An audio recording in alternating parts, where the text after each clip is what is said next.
Okay, so in this video, I want to show real quick the method that I use to get a stuck threaded filter off the front of a DSLR lens. And what I use is no great revelation. I use a filter wrench, but I guess the point that I'm trying to make with this video is it's the kind of filter wrench that I use. Now, I'll show you the brand. This is the brand of the filter wrench right there, and it really has nothing to do with the brand. It is the way the filter wrench is made. And I have two of these. Now, I just want to let you know that the orange tape that you see is just gaffer's tape that I put on there so that I can find these things when I'm looking for them. They're black. A lot of our photography gear is black. The bags are black. You know, everything is black. And when you set them down, it makes it hard to find them. So a little tip there, I do this with a lot of photography gear. I just put a little piece of orange tape, green tape, something like that. Helps me find it. Now these, I have two of these. They come in sets of two. And I hope the camera is focusing there. So these are the metal springs. These are not the plastic ones. Do not ever buy the plastic ones. They're garbage, and I cannot emphasize that enough. They're literally garbage, and I'll talk about those in a minute. So they're springy, you know, they're good quality, they feel nice in your hands, they're not real heavy or anything like that, but they do the job. They have a black rubber coating on them that is, if you've ever seen like cloth garden gloves that have been dipped in that black grip rubber material, that's essentially what is on here. And you know, it's just very simple. The only bad thing, or the only, I guess, thing you have to watch out for, it's not a bad thing, is you just got to make sure you're actually on the filter and not partially on the lens. Because sometimes if you're at a bad angle, like kind of like I am right now, I'm looking at this on a monitor, and if you're at a bad angle and you kind of have it twisted a little bit, you can twist and you're not going to go anywhere because you're actually on the lens. Like right over here, I'm on the lens.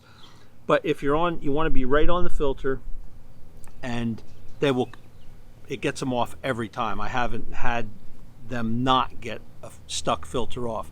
And if you've ever had a stuck filter, you know how it goes.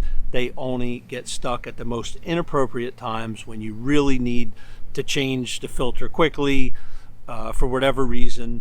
Whether you're out doing landscape, in this case, you know, cinematography. This is a Blackmagic Pocket Cinema camera, and I like to put Pro Mist on here. I also use other ND filters, different things like that.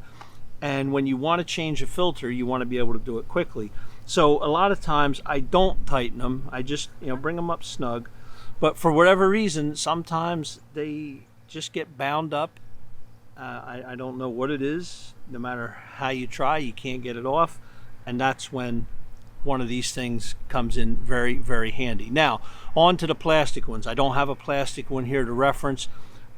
Personally, and I know this sounds crazy, I would not let somebody even give me a plastic one. Years ago, I bought a set of plastic ones from B&H Photo.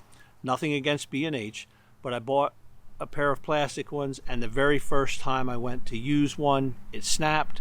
So I was like, said to myself, well, I got a second one, and that one snapped too. So they were junk. Very first time using them, they snapped. So I think about a year or so later, I bought some filters, and I can't remember where I bought the filters. I don't think it was B&H, but wherever I bought a set of ND filters, like individual NDs, they came with a filter wrench. It was supposed to, I guess, entice you to buy them. And it was a plastic filter, two plastic filter wrenches. Carried them around in my gear bag. The day I went to use them, they both snapped. And I actually, just for giggles, I was going to buy a set of plastic ones and show how easy they break, because they literally break the very first time that you go to use them.